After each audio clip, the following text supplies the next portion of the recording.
Punctuation for kids. Hey kids, have you ever thought about punctuation? You know, really sat and thought about it. Probably not, but we have. You'll be surprised to find out that there's a lot more to punctuation than you may have thought. In fact, punctuation is a whole lot more than just dots and marks. Today, we're going to walk you through the finer points of punctuation.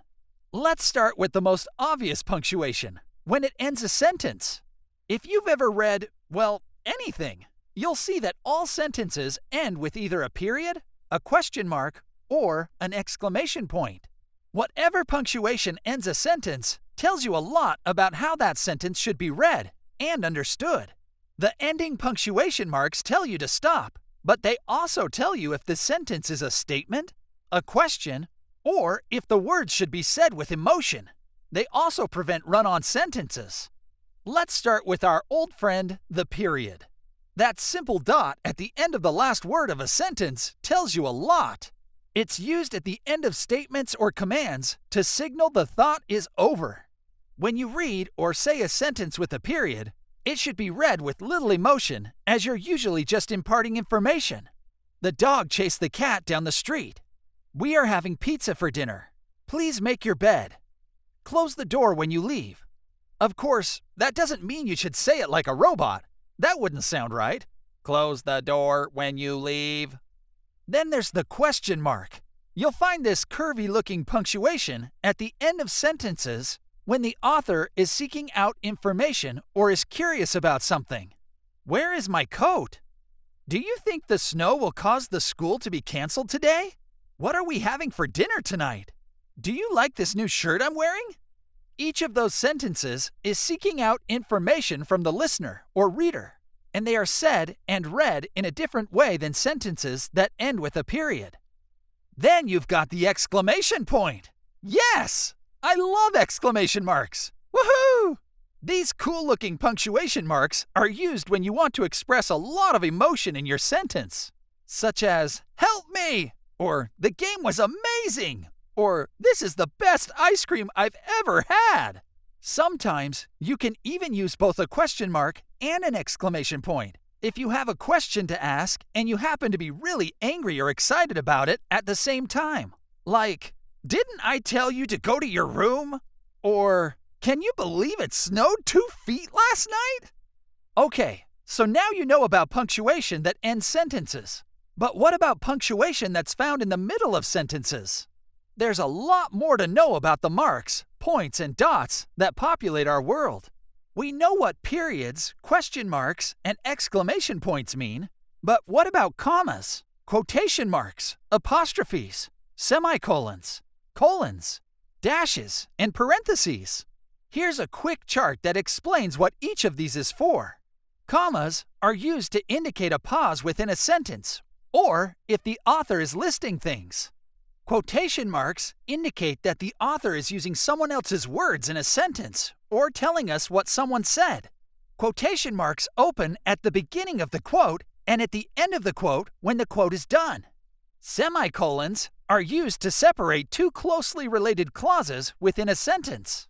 Colons are used when you want the reader to take notice that you're about to provide a list of items, a quotation, or an explanation in a sentence. Dashes set off information more dramatically than a comma. And parentheses are used to indicate extra information that you've put into a sentence that's not really necessary to a sentence. If you didn't include it, the sentence would still be understood. There are also ellipses, which are these, sometimes called ... They indicate that there might be more to say or write, but you've chosen not to write or say it now. All capital letters in a sentence indicate yelling. And then there are apostrophes, used for a possessive, like John's book or Kelly's hair. Phew, that's a lot of punctuation. So in addition to telling us what kind of sentence it is, and to help us understand what we're reading, punctuation can also be used for effect, or to help the reader feel what they're reading or hearing. When you hear certain words, they can cause positive or negative feelings. Words mean one thing to someone and a different thing to someone else. The punctuation used in a sentence can help the writer or speaker Guide the reader or listener towards feeling what they intended them to feel.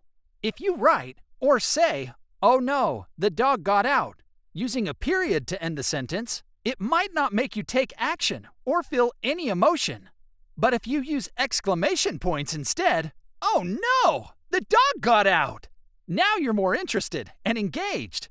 That's the effect of punctuation. It tells you that the writer or speaker of the sentence is really upset, and you should be too. Using punctuation for effect is used by all great writers to help their readers feel the story or information they're telling. The action comes alive, and you feel as though you're actually there during a conversation. All punctuation marks can be used for effect. Ending with a question mark is different than ending with a period, which is also different than ending with an exclamation point. But punctuation for effect can also be used in the middle of a sentence too. Take the comma. When used in a sentence, it can let you know that the author wants you to take a breath.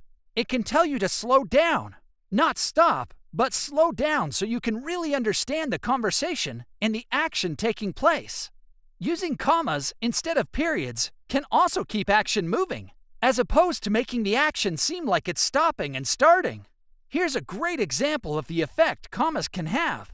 The little boy woke up late. He jumped down the steps and ran out the door. He jumped on his bike and rode to school. He parked there and locked his bike. He ran to the front doors of the school. He tried to open them. They were locked because it was Saturday. Now, here's the same story with commas. The little boy woke up late, jumped down the steps, ran out the door, jumped on his bike, rode to school, parked and locked his bike, and ran to the front doors of the school, tried to open them, they were locked. It was Saturday. Could you feel the difference between those two versions? In the first version, it was slow and relaxed and plodding. It seemed to take forever. In the second version, the commas made it feel more frantic, like the boy was in a hurry. Big difference. The commas added effect. But what about the semicolon? How can it be used for effect? When you see one in the middle of a sentence, it tells you that the two clauses that it's linking have a connection. It's more intimate. Here's a great analogy. The connection you have with your sibling might be separated by a semicolon. The one you have with a stranger might be separated by a period. If you wrote two sentences like this, the little boy realized the door was locked. It was Saturday. Instead, you used a semicolon. It links the two phrases together better. The little boy realized the door was locked. It was Saturday. The second version, with the semicolon, tells you that the doors are locked because it's Saturday. It creates a dramatic effect that isn't there with the period. Then you have the colon. It's usually used to introduce a list of items, but it can be used for dramatic effect as well. It forces the reader to pause, and the second clause can summarize or explain the first clause. Take this sentence, for example. There is one thing you can do for good grades: work hard and study. The first sentence builds to the second, dramatically explaining what you can do for good grades. It means a lot more to you than if the colon wasn't there. It has added emphasis. Finally, let's tackle the dash. A dash can rename, repeat, specify, or amplify what has already been said. It is used to set off information in a dramatic way. Dashes can also be used to add details to a word or phrase, like this. The noise in the classroom was loud. Things being thrown, children crying, utter chaos. The school served pizza, at least that is what they call it, for lunch. See how the phrase utter chaos really stands out because of the dash in the first sentence? And in the second sentence, the dash turns the phrase, at least that is what they call it, into a funny joke, adding the writer's emphasis to the words. That's the writer basically making fun of the school pizza just by using dashes. A pretty cool little piece of punctuation, right? Man, punctuation is cool. As a writer, you can really use it to your advantage to make ordinary sentences extraordinary, give your writing more meaning, and make it really pop. When you read, start to recognize the punctuation used by authors for effect. Once you start, you won't be able to stop. Think about how the punctuation makes you feel, what it tells you, and how it adds to the story. Have fun out there in punctuation land! Exclamation point! Thanks for following Clarendon Learning. Be sure to subscribe. For more free resources, check us out at clarendonlearning.org.